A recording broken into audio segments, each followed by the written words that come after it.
Okay, so here's what we're gonna do. We got Atlanta. We got Ernie Hendry.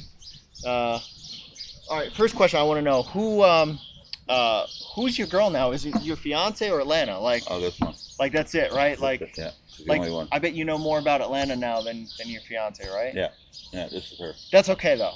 She'll deal with it. She'll deal with it. Yeah, So she'll be okay. let's watch the final.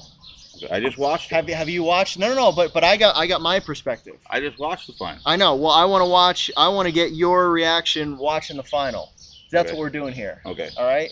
Yeah. First, is she okay? Yeah, she's perfect. She's fine. There's nothing. This is nothing. She doesn't even know what's going on. She just thinks she raced twice in one. She just thinks she raced twice in one day. That's it. Yeah. So, I was in the starting car. This footage will be out. So, all right, let's do a little prep. Okay. The elimination. Finished second in the elim. Yeah. Now, I'm sure that everybody was all like, "Oh, she's done," blah blah blah, because she didn't come last quarter in 26-2 like she normally does. Yeah. Right. I'm sure that if there was actually an issue, you guys wouldn't have, raced her. No. Rick texted me and asked me how she was. He says, like, you know her better than anybody. Yeah. How is she? I said, she's fine. She's fine. She's fine. She absolutely recovered. It took her a little longer than I thought it would take her, but I mean, when she did recover, she was fine.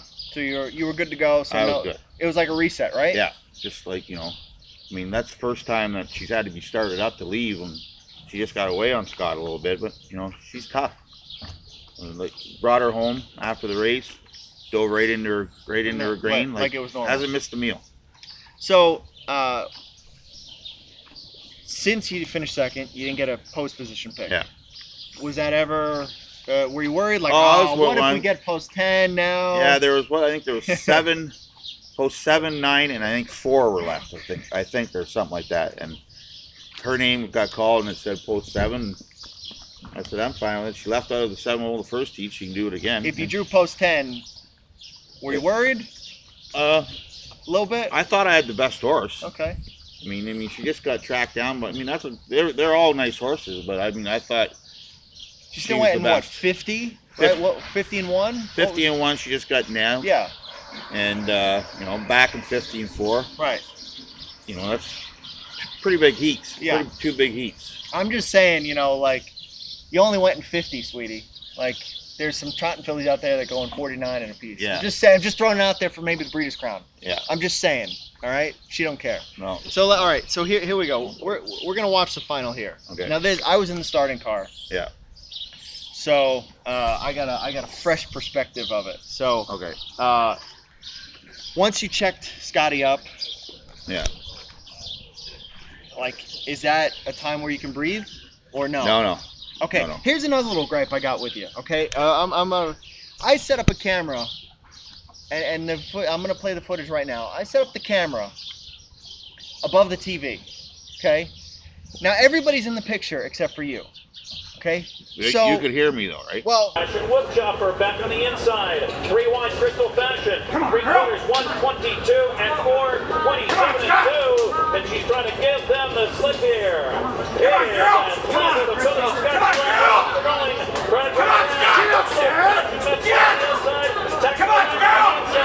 on, girl! Come on, girl! Get there! You get there! Get there! Yeah! That's all. Tactical landing in crystal fashion. Atlanta in 150 and 4 wins the Hambletonian. Well, hold on. So where were you watching it from? Because were you like afraid? I was right by the TV. Jason Bartlett was behind me. Okay, because you pop in like midway, halfway around. Yeah, I watched the start. I watched the start outside. Okay, you watched the start outside. Yeah. And then that's when you come. Okay, so you and come once they went by me past the quarter, I went inside. Right. So we see you pop up just your head. Yeah. And but then I guess around the last turn, you must have gotten 2 inches to the screen. You Oh, must have been right up on the I screen, was screaming. and I couldn't see I anymore. usually don't scream and holler like that. But I got all that. I Yeah, got all that. But I was your screaming and hollering. your face disappeared, which must have been you must have been 2 inches Yeah. from the screen. I was around the last turn. I was getting pretty excited. Okay, so here we go. Now, we're getting behind the gate. The gate's opening up, and you're watching from the outside at this point, right? Yeah, I'm standing outside. At any point, did you vomit on the outside? No. Or close? I was close. You were close. Yeah, I was close. Did you vomit at any point all day? No, because You actually, didn't eat. yeah, I didn't eat. You That's didn't for sure. eat. But, actually, it helped going, keeping busy, so that helped. Was she the only one you guys had in? No, Or we had that another. you had We had to? another filly in earlier, That but I just had to warm her up. so it was nice that you actually had. Yeah, something to do. Yeah. You couldn't be distracted. All right, so we're going behind the gate now. Did you and Scotty was there any discussions of what was going on? Or you? No. That's all up to him. All right, so now I strategically tried to keep the camera on Atlanta. I feel like this is a pretty good view. The starter said, quote, "Holy hell, she was pushing me out of the gate." Yeah. Okay, so here we go. We're going. You knew she was going to be towards the front, right? I thought I thought who I thought was going to bust out of there hard. I thought Trevor Henry was actually going to bust out of there hard. Okay. But his horse raced good too in the elimination. Made a break, come back for the final. and was fourth and raced good. Now she's up by 2 lengths here. Right here, I'm saying Are grab leather. Are you worried again because maybe she's a little too hot again? No, not really. Because usually she'll come right back to Scott. Okay. She just that's the first time he had to start her up in the elimination. In New York, she'd float out and then move her to the front, and he wouldn't have to start her up. Yeah. So now you figured, okay, he's not going to get her started up for the second limb or for the final, and she'll be okay. Yeah. So even though she's up by 2.5, you're like, yeah, we're pretty good here, right? Yeah, 26-2. 26-2. But I could see then after that, I could see everybody was starting to gather back up. Right. So when you see the other horses coming, you kind of know, okay, they must not be going too fast. Yeah. Because all the horses are coming up the backstretch. Yeah. You see, so now the way it lays out, the 3 horses that are behind you, you're probably looking at Crystal Fashion. I was looking to see where Timmy was. I didn't know where he was, and then when Jimmy come first up and I seen Timmy was on his back, I went, oh, here we go again. Here we go again. Here we go again. But when the half popped up 55 and 2, 29 flat, that's all she needed. That was all she needed. And then Scott did a little George Brennan move here in the final turn. Oh, he sprinted off, yeah. Well, that's what he said. He said, was that the move? Yeah, that's what he wanted to do. He said, if Jimmy's first up, he struggles a little bit in the turns. Right. I got to try to get separation. Okay, so instead of letting everybody else. He's going to clog a little bit. Yeah. So now he kind of sprints off, and like you said, in the turn, and that was it. Crystal Fashion. That was the couple lengths he needed because she won by what, a length or 2 or whatever. So coming down the stretch, and now we're going to show. Ernie said that the biggest thing was that you knew going in the last turn you had to sprint away. Yeah, well, having Crystal Fashion second over, when he went such a good elimination, I felt like he was a fresh horse heading into that final. And I just felt Tactical Landing has only really ever made his mistakes in that last turn. So I thought if I pulled away, Jimmy wasn't going to go with me. Sure. And I was going to force Timmy's hand to not lose 5 or 6 lengths and have to move 3 wide. And in Meadowlands, 3 wide in the last turn is really tough. So that was the plan. And that was the move. Or maybe that was the move that won it. I don't know. She was extremely good, so it didn't matter. But I thought that's what I told Ernie going out the door. If that worked out that way, that's what I was going to do in the middle of the last turn. Sure, and that was it. You're home free. Yes. Well, yeah. So here we go. Here comes Ernie again. Just Ernie. You gotta know she knows where the camera is. Every time I put a camera on this, here we go. There you are. There he is. He's yelling again. He's yelling, "Come on, Scott! But come on, Atlanta!" Bartlett's hollering too, though. Yeah.